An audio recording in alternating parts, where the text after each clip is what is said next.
Le petit matin Sud Radio, 5h-7h, Maxime Trouleau. C'est un peu David contre Goliath. Aujourd'hui en France, des particuliers, 7 familles d'adolescents regroupés au sein d'un collectif ont hier assigné le réseau social chinois TikTok devant la justice française. Elle reproche à son algorithme d'avoir favorisé le partage de vidéos en faisant l'apologie du suicide. Parmi ces 7 familles, 2 d'entre elles ont été confrontées même à la mort de leur enfant après avoir regardé des vidéos sur TikTok. Bonjour Maître Laure Boutron-Marion.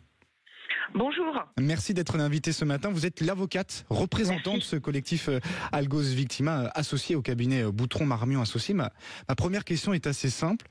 Comment allez-vous prouver aujourd'hui que TikTok est responsable, coupable notamment de la mort de ces 2 enfants ? C'est assez simple, effectivement, comme vous le dites si bien.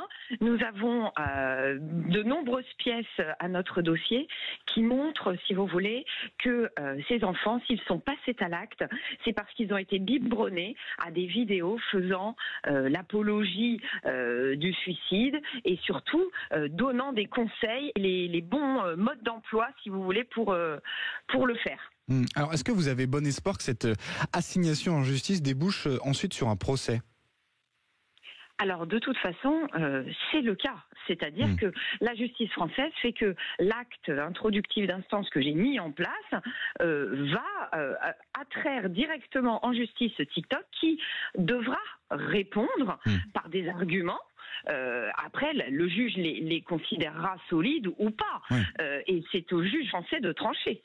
Alors, qu'est-ce que vous reprochez exactement à TikTok ? Est-ce que c'est de laisser délibérément un contenu dangereux sur son réseau social ou alors un manque de vigilance qui laisse ce genre de vidéo à la portée de tout le monde ? C'est les deux. C'est exactement les deux, c'est-à-dire que nous reprochons à TikTok d'avoir conçu délibérément une application addictive, mais qu'elle laisse tout à la fois, si vous voulez, sans modération sur les contenus dangereux.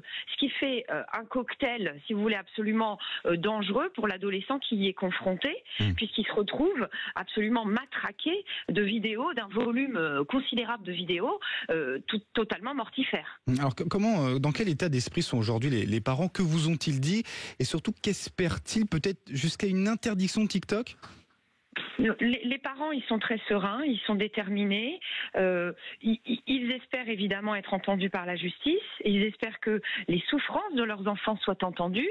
Après, si effectivement cette action peut de façon plus large susciter une réflexion de la part de tous, effectivement, ils en seront très heureux parce que aujourd'hui ils souffrent et ils ont quand même envie que leur exemple serve à d'autres.